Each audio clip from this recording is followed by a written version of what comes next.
असमय मौत होने के बाद आत्मा के साथ क्या होता है?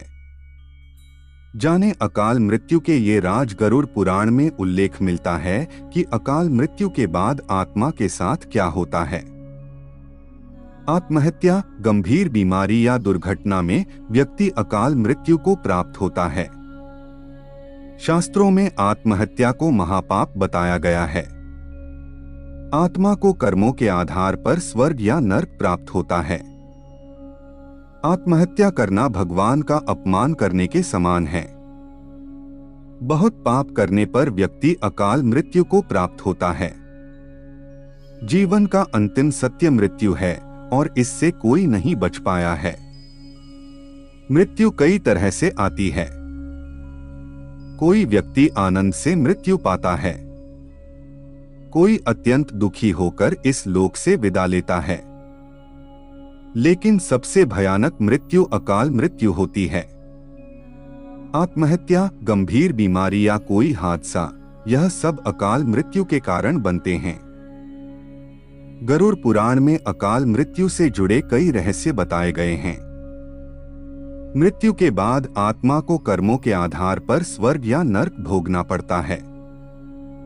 पंडित इंद्रमणि घनश्याल बताते हैं कि अकाल मृत्यु के बाद व्यक्ति की आत्मा के साथ क्या होता है।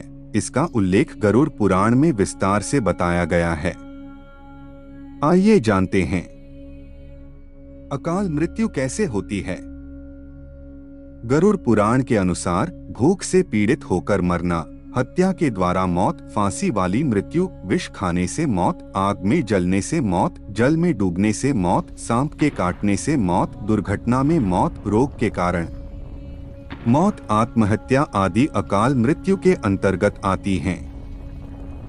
इनमें आत्महत्या को महापाप बताया गया है।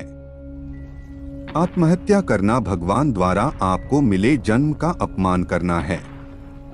अकाल मृत्यु का कारण गरुड़ पुराण में बताया गया है कि पाप करना, दुराचार, स्त्रियों का शोषण, झूठ बोलना, भ्रष्टाचार व कुकर्म आदि अकाल मृत्यु के कारण माने जाते हैं। बहुत अधिक पाप करने पर व्यक्ति अकाल मृत्यु को प्राप्त होता है। वेदों में मानव की उम्र 100 वर्ष तक बताई गई है, लेकिन वर्तमान में इंसान 70 वर्ष तक बेमुश्किल जी पाता है। अकाल मृत्यु के बाद आत्मा का क्या होता है? अकाल मृत्यु के बाद आत्मा का क्या होता है, इस विषय में गरुड़ पुराण में कई बातें मिलती हैं। अकाल मृत्यु के बाद जीवात्मा की आयु पूरी नहीं होती, इसलिए वह भटकती रहती है जब तक कि उसका जीवन चक्र पूरा नहीं हो जाता। अगर पुरुष की अकाल मृत्यु होती है तो वह भूत, प्रेत, पिशाच, कुष्मांडा, ब्रह्म राक्षस, बेताल या क्षेत्रपाल योनि में भटकता रहता है।